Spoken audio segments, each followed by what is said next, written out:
Welcome to Sweet Life Beat Life. We hope this video helps. You'll start by pairing and signing in both controllers. Once done, launch the game and choose Local Multiplayer or Split Screen mode.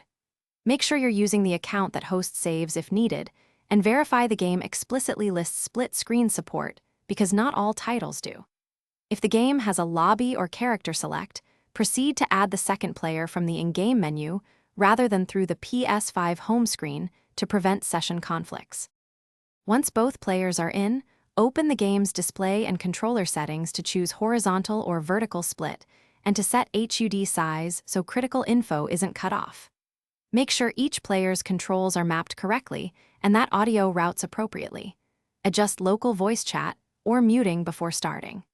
If performance dips, drop resolution or detail in the same menu to keep frame rate steady. Because stable FPS matters, begin the session and confirm both screens render correctly and controls respond without input lag.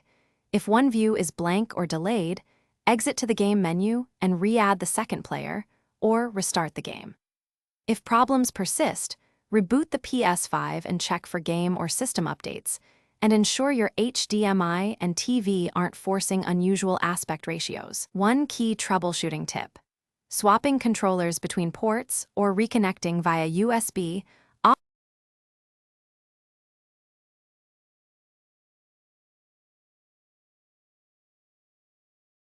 Thanks for watching. Consider subscribing if we helped you.